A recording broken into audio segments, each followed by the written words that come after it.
होता था उतने ही पांव पसारते थे। और इसीलिए कहा जाता है कि जितना आपके पास पैसा हो उतना ही खर्चा कीजिए। वर्ष 2020 में हमारे देश के परिवार अपनी आय का औसतन 22.5% बचा रहे थे, लेकिन यह आंकड़ा धीरे धीरे घटता गया और वर्ष 2023 में परिवारों की औसत बचत घटकर 18% से भी कम रह गई। इस हाउस होल्ड सेविंग्स में बैंक एफडी, आपकी नकद बचत, आपके म्यूचुअल फंड और आपके घर में जो सोना है ये भी शामिल है। इस समय भारत के 28 करोड़ 30 लाख लोगों पर अलग अलग तरह के कोई ना कोई कर्जे हैं। सोचिए, 28 करोड़ 30 लाख लोग ऐसे हैं हमारे देश में जिनके ऊपर कोई ना कोई कर्जा है, जिन्होंने कोई ना कोई लोन लिया हुआ है, जो कोई ना कोई ईएमआई दे रहे हैं। और ये कर्ज कुल मिलाकर लगभग 135 लाख करोड़ रुपए का है।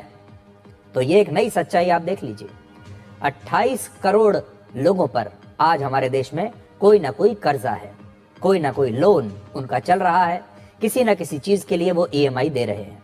यानी देश के इन 28 करोड़ लोगों पर औसतन 4,80,000 रुपए का कर्ज है। ये औसतन है। इस समय हमारी जिंदगी ईएमआई पर चल रही है। पिछले साल 70% आईफोन जो बाजार में बिके और 80% कार जो बाजार में बिकी वो कर्ज लेकर यानी लोन लेकर खरीदी गई थी। यानी उन सब गाड़ियों की, उन सब फोन्स की ईएमआई हमारे देश के लोग भर रहे हैं। यह है आज की सच्चाई। मैं आपको फिर से ये बताता हूं।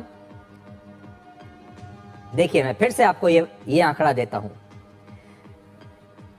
पिछले साल 70% आईफोन और 80% कार हमारे देश के लोगों ने कर्ज लेकर खरीदे हैं, लोन लेकर खरीदे हैं और इन पर ईएमआई चल रही है। लाइन लगी हुई है, देखिए लोगों की, सबको आईफोन चाहिए। जो मैं आपको तस्वीर दिखा रहा हूं ये तब की है जब भारत में नया आईफोन लॉन्च हुआ था, आईफोन का नया मॉडल लॉन्च हुआ था।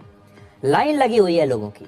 इनमें से ज्यादातर लोग वो हैं जिनके पास इतना पैसा है ही नहीं, लेकिन इन्होंने लोन लिया है और ईएमआई पर इन्हें लेटेस्ट फोन चाहिए, लेटेस्ट गाड़ी चाहिए। पिछले 20 से 25 वर्षों में भारत के मिडिल क्लास की सोच में एक बहुत बड़ा बदलाव आ चुका है।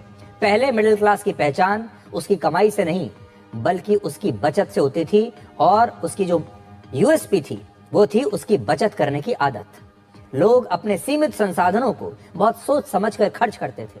अपनी आमदनी का एक बड़ा हिस्सा वो बचा कर रखते थे या फिर उसे सोने में इन्वेस्ट करते थे या फिर छोटी छोटी बचत योजनाओं में वो अपना पैसा लगाया करते थे।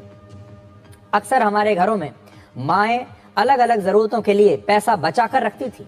जो महिलाएं होती थी घर की, वो बिना किसी को बताए बहुत सारा